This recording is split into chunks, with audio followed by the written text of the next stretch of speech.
JD Fantasy Football. He is starting Geno Smith over Jordan Love, and I hate this on so many levels. Then Joe Flacco comes in like he does, with his cape on.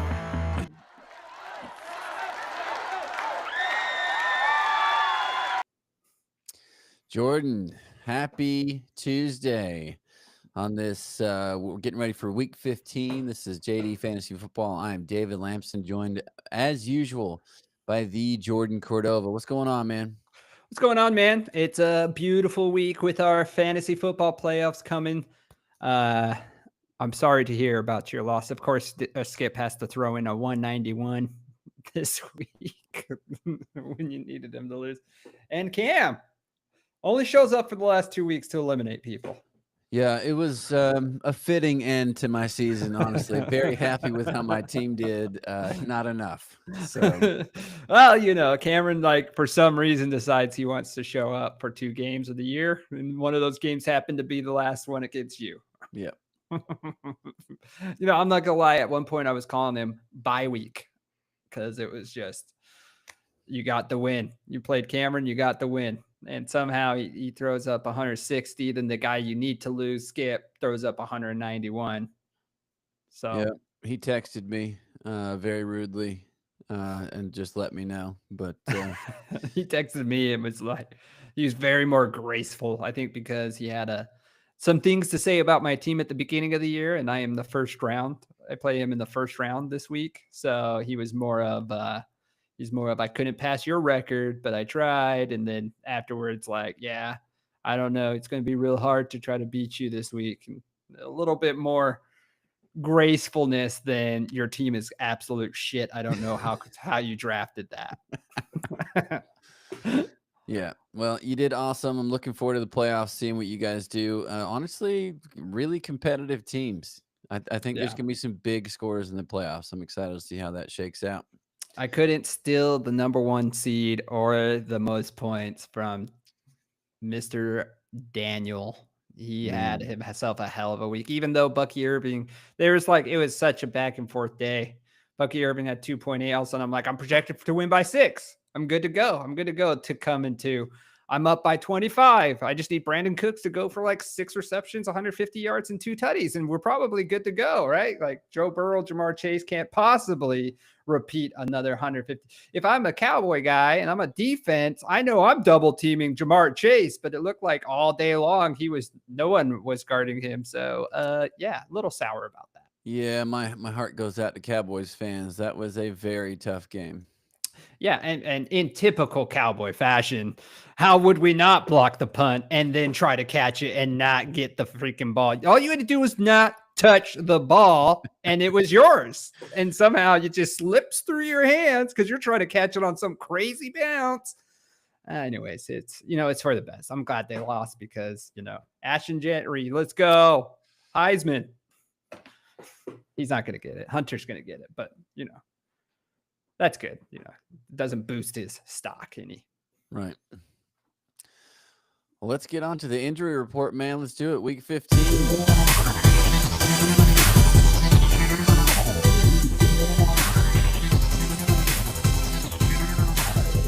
The injury report.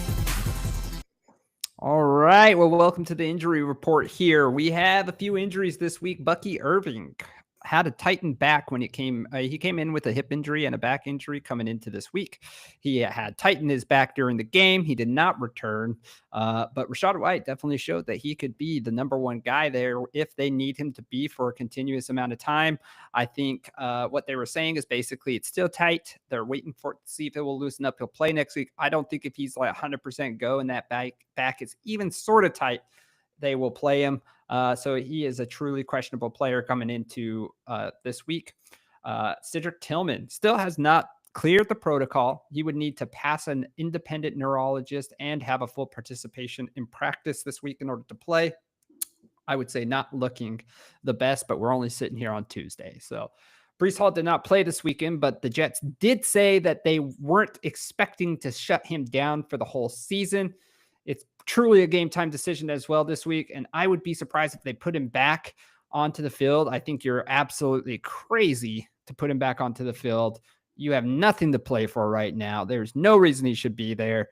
Let Aaron Rodgers sling that rock 30 to 40 times and, let's call it a year and retire Aaron Rodgers off the right way.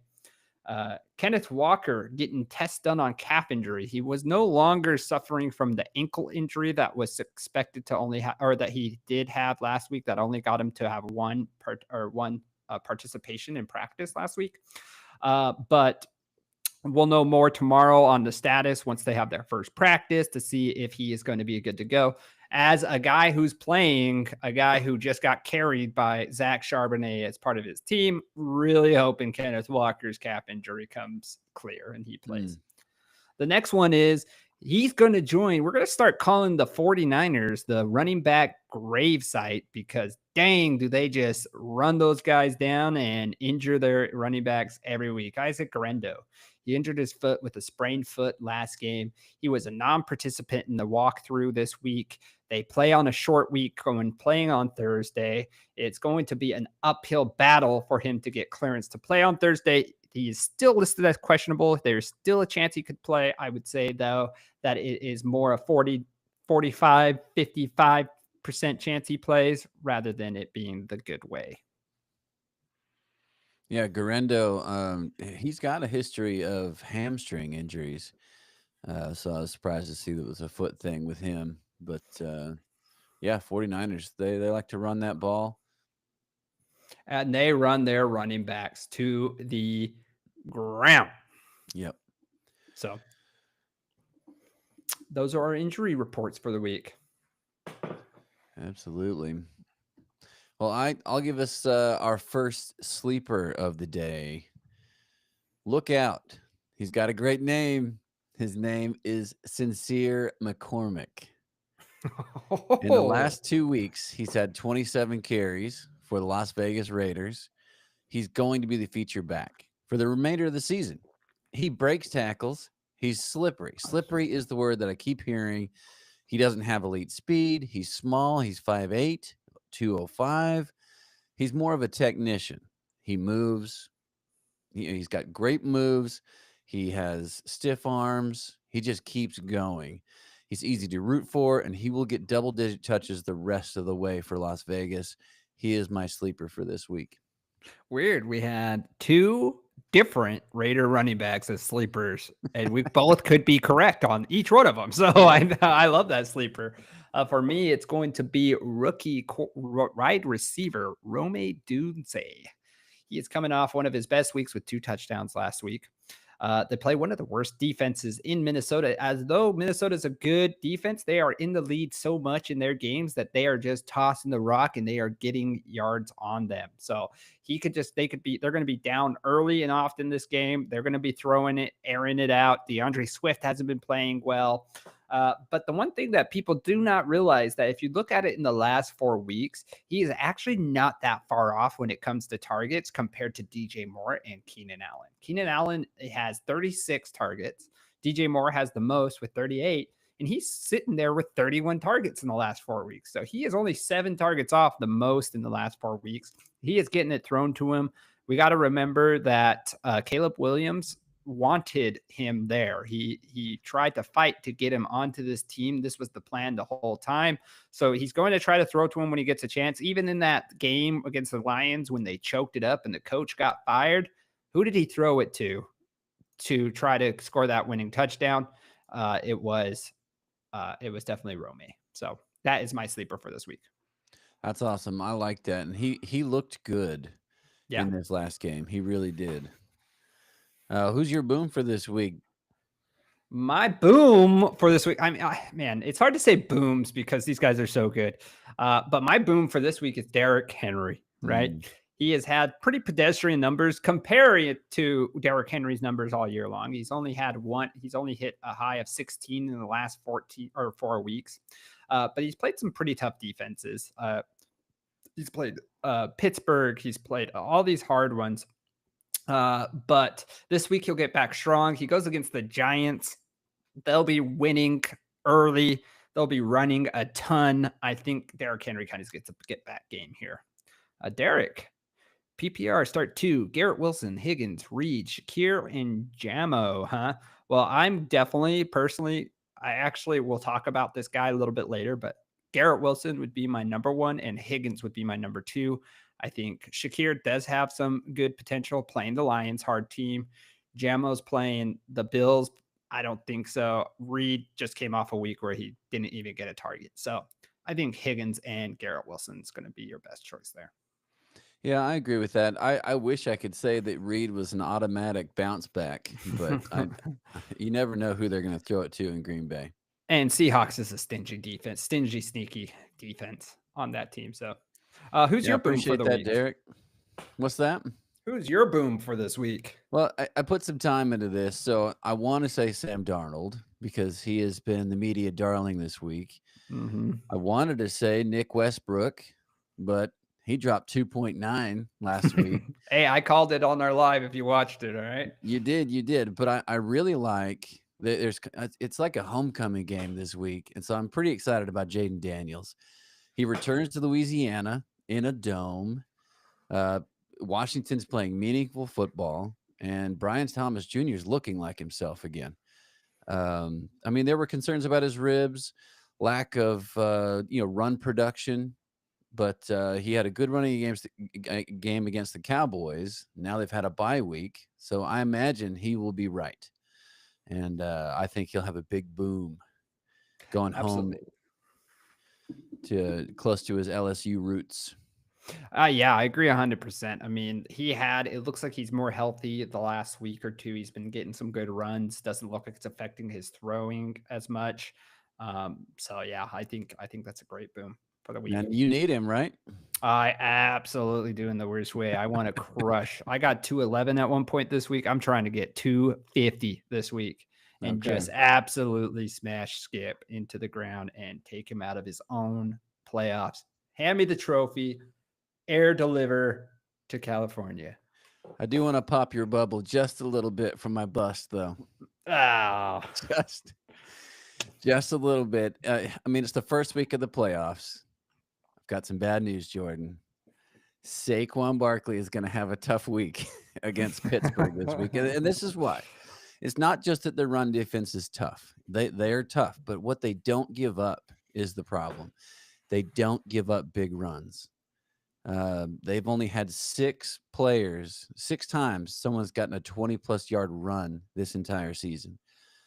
I'm imagining what his week will look like is he'll get 2 to 3 yards on first down, and then they'll be behind the sticks, and that's just going to be a tough week for Saquon. I think he's projected for 16, which isn't what you want from him. No. It's not actually, is he? Wow, maybe that's hurtful because I'm still projected for 140 if that's the case. And that's actually pretty good for me, I would say. So he's projected for 20.8. He's projected for 20.8. Yeah. I guess that was anyway. I think it's gonna be a tougher week for Saquon. Yeah, I can understand that. It's weird that you have Saquon Barkley as your tough bust because for me, the bust of the week is AJ Brown. I think even though we learned from Brandon Graham this week that him and Jalen Hurts are not friends anymore, that he doesn't know where that came from. But this is a hard matchup against the Steelers, they're the 6th ranked defense against receivers. I think he'll continue to struggle. Even though I think that they're going to try to get him the ball, I think it's going to struggle trying to get the ball over to him. I think he's really only gone over 11 points once. He did bust or boom with a 26 points, but outside of that, in the last 4 weeks, he's barely gotten over 11 points. If he does, it's 11.6. Only 4 touchdowns this whole year. I don't think this is a comeback game for him, and I'm hoping that Saquon Barkley is going to get plenty of touches and points here. You know what the sad thing is about this whole thing? So we both have busts for the Eagles against the Steelers.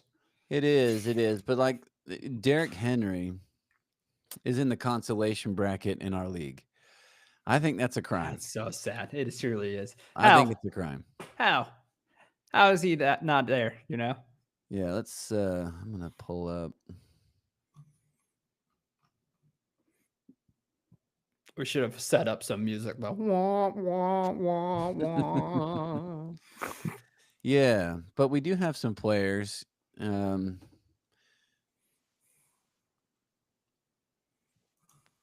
are playing. Let's see. Let's look at.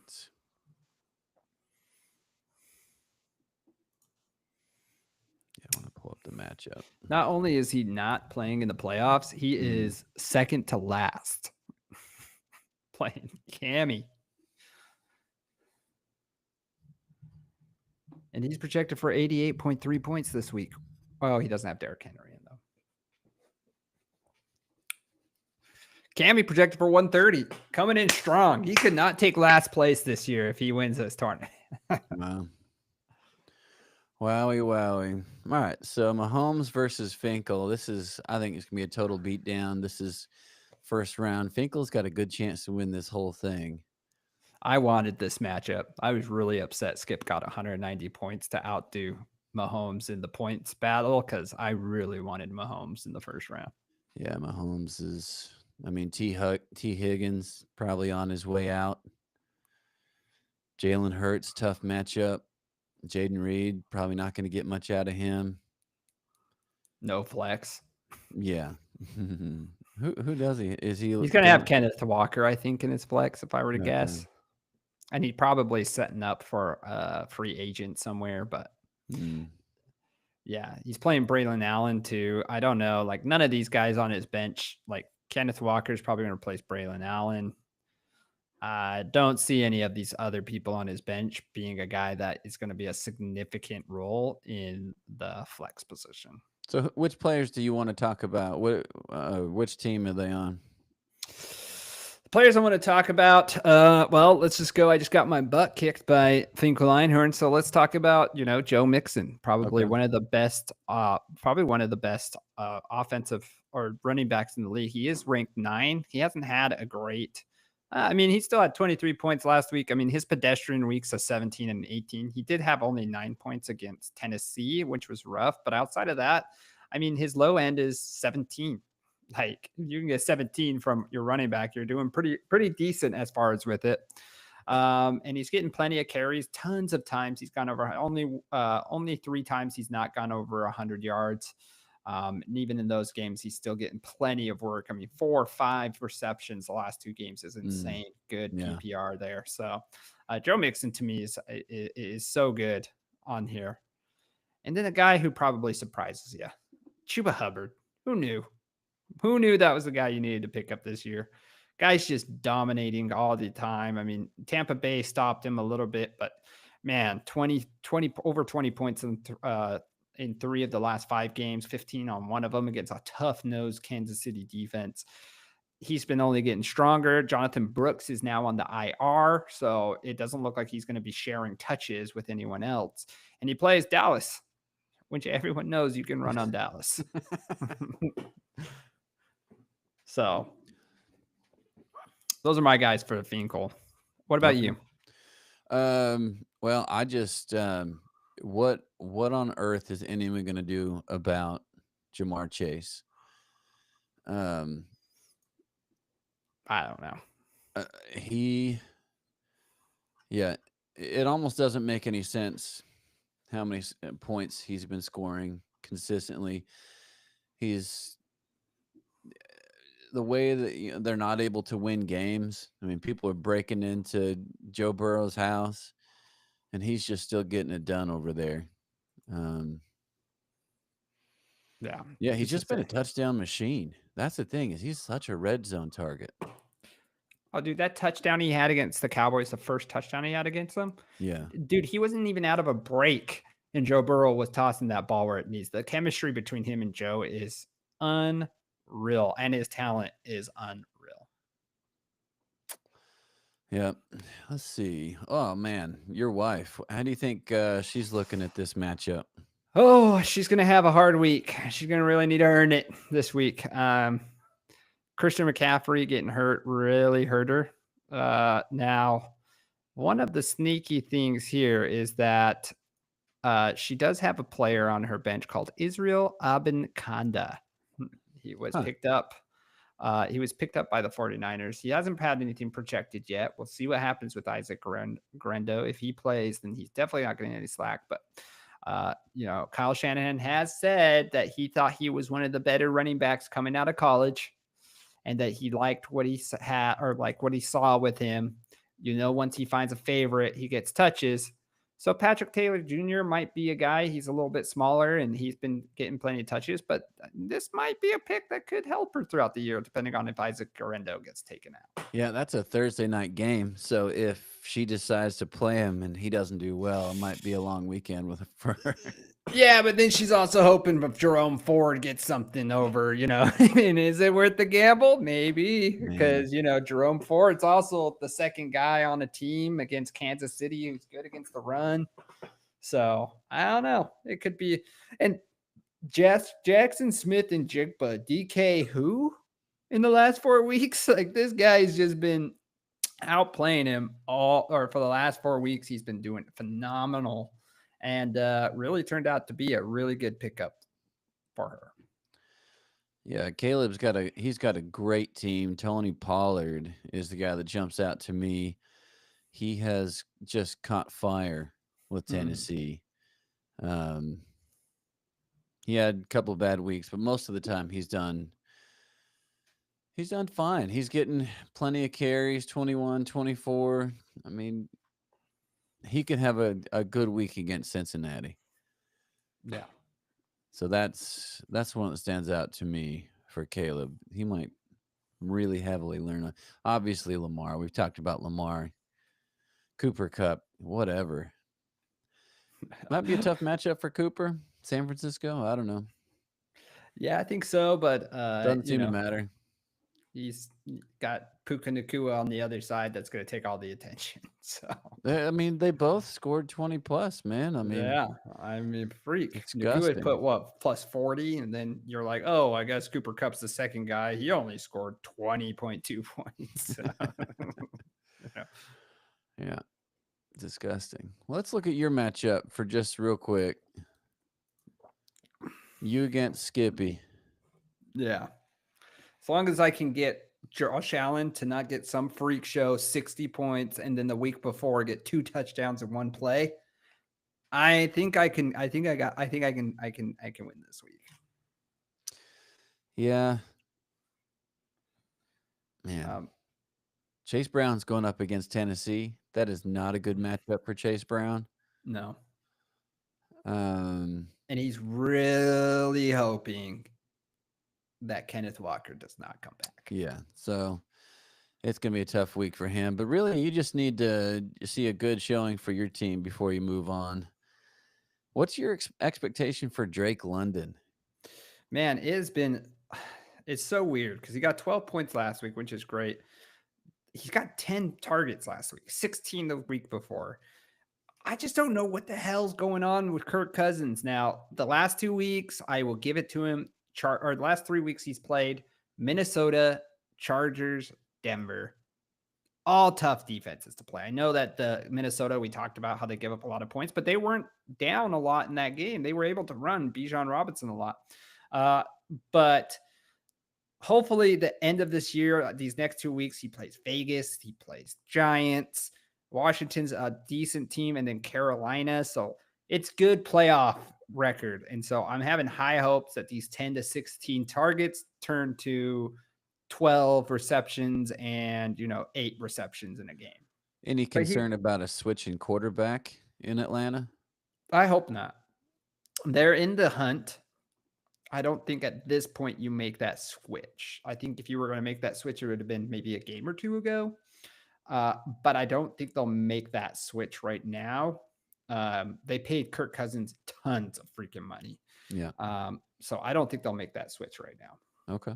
Well, not. Drake London, he will catch the ball if it's thrown his direction. He's had a good season. Just kind of that pass game's struggled in Atlanta for whatever reason. Yeah. But my real guy that I'm hoping for is Cortland Sutton. Puts down 30 this week. Let's go. Yeah, man. That quarterback, Bo Nix, he's here to stay.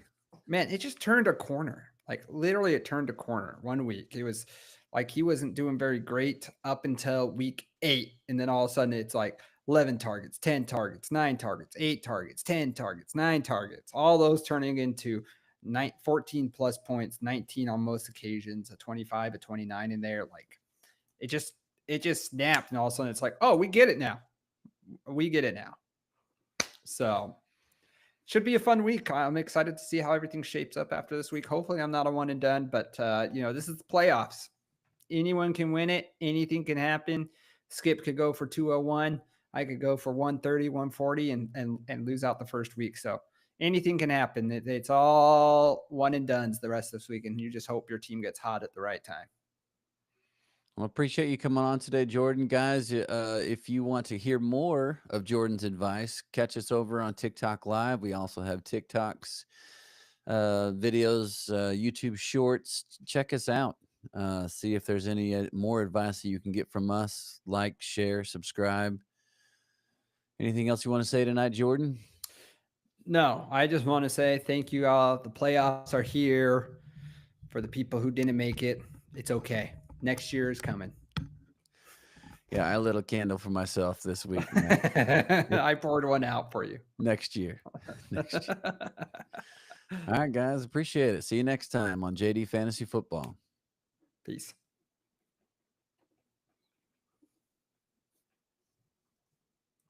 That's nice.